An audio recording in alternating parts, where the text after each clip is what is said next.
Well, I did it. I upgraded to an iPhone 15 Pro from my iPhone 13 Pro Max in 2024. So I'm filming on my iPhone 13 Pro Max right now, and the reason for my upgrade was I was feeling left behind in the times. I am a tech creator, reviewer, specifically with iPhones and smart home, and there are some features that I feel like I was missing out on when I was not using Apple's latest technology.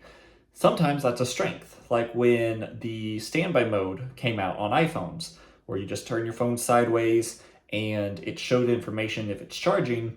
My iPhone 13 Pro could not. So I made some videos showing how to hack that system to force standby mode to always stay on iOS 17 and iOS 17.1. Haven't been able to figure out for iOS 17.4. It works for some, doesn't for others. But because I didn't have the Pro phone, it drove me to do those type of videos. But there's also type of videos I couldn't make or didn't even know I could make because there's features on this phone that I didn't even know about.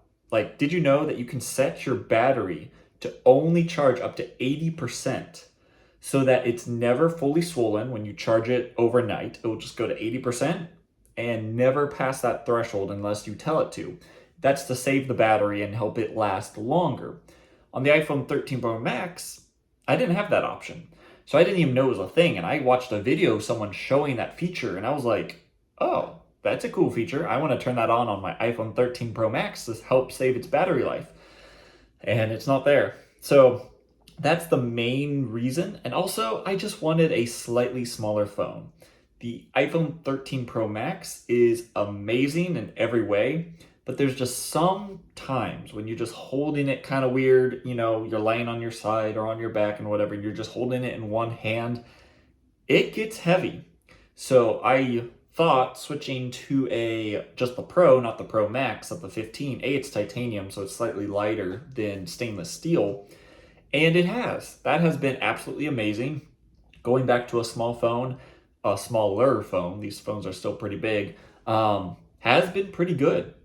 But one thing I really wanted was improved battery life because the iPhone 13 Pro Max is one of the best batteries on any iPhone. Just the iPhone 15 Plus, I think, overtakes it now. But that's a Plus non-Pro phone versus a Pro phone. So you lose on Pro Motion, the 3 cameras, and all the features that a Pro phone would give you. But I was thinking an iPhone 15 Pro versus an iPhone 13 Pro Max, a more efficient chip, a newer design inside.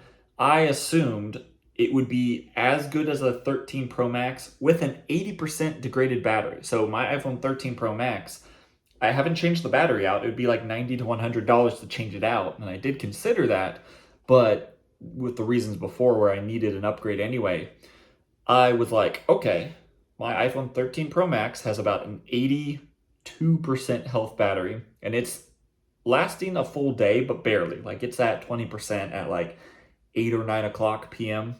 And it's around evening when I use my phone the most for content and watching videos, which takes a lot of battery life.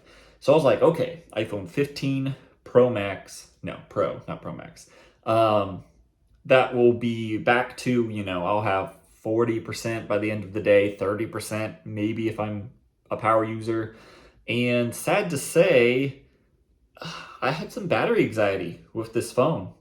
Going from a Pro Max to just a Pro, this phone doesn't handle it as well. And I even turned on, when I first got it, it instantly turned on that 80% battery feature. And man, did I have battery anxiety. Kind of like when you get an electric car and you're driving and it says, oh, you got 50 miles, oh, you got 40 miles, oh, you got 30 miles left. That's how I was going with this phone. Halfway through the day, I was at 50% because I started at 80. So that's only 30% loss through the whole half of the day, which would be, I'd be at 70% on a normal day. Where being at 50% halfway through the day, I eat lunch, I come back. Now it's at 40 and then 30% just as I'm finishing work. Yeah. So I turned off that feature and that has helped. And Now I just have it optimized battery charging. So I charge my phone every night. So it will learn that habit and it will not charge past 80% until like an hour or two before I'm going to wake up and use my phone, which is really helpful. So this phone has been lasting, 30% by the end of the day. Depends on how much I use it. But I'm just surprised that this phone isn't more efficient with its battery. Like I was expecting like a major change between this one and my iPhone 13 Pro Max. Um, but let's talk about the pros. So the pros, USB Type-C, it is nice being able to plug into any port I want. My computer uses USB Type-C, my iPad uses USB Type-C, and there's just USB Type-C everywhere. So having a USB Type-C is really nice. Always on display, yeah, I like it. It's kind of cool, but I could turn it off and not really notice it. I leave it on because I bought the phone with it on, so might as well use it. It's like an Apple Watch and turning it off. Um, why are you buying that watch if you're not going to use all the features type of thing? Um, I like the color. This is the blue titanium version. Some people say it's the worst color. I really like colored iPhones.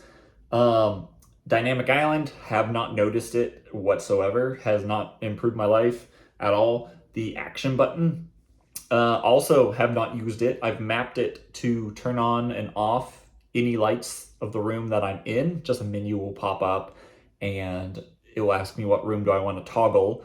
And so I'll just say, hey, I'm in the office, and we'll turn off or on the lights. Have not used that. I still use my voice to control my smart home. So I might have to find a different use for this action button. Cameras, I haven't noticed a major difference because I'm just filming videos like this and they kind of look the same. Um, yeah, MagSafe on it, so good. It's small, it's a smaller phone, so my MagSafe accessories like my wallet, it's now the full size of the phone, which is a little different. But yeah, would I recommend upgrading if you have a 13 Pro Max and you were really thinking about getting an iPhone 15? Well, we're halfway through the year, so I would just say wait for the 16. And if battery life is very important to you and you have to have a Pro phone, then I would say get the Pro Max. If battery life is very important to you and you don't really care about size or all the features that a Pro phone would give you, just get a 15 Plus. It's a lot cheaper. Battery life is phenomenal and it's a great phone. But if you want the third camera, 120 hertz display, faster USB-C charging, all that stuff, then you should definitely consider that.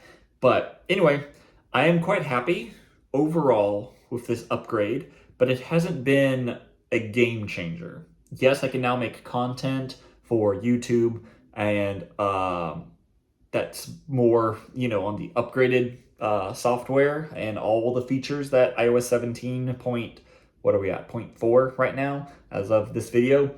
And yeah, so for me, it is a justifiable upgrade.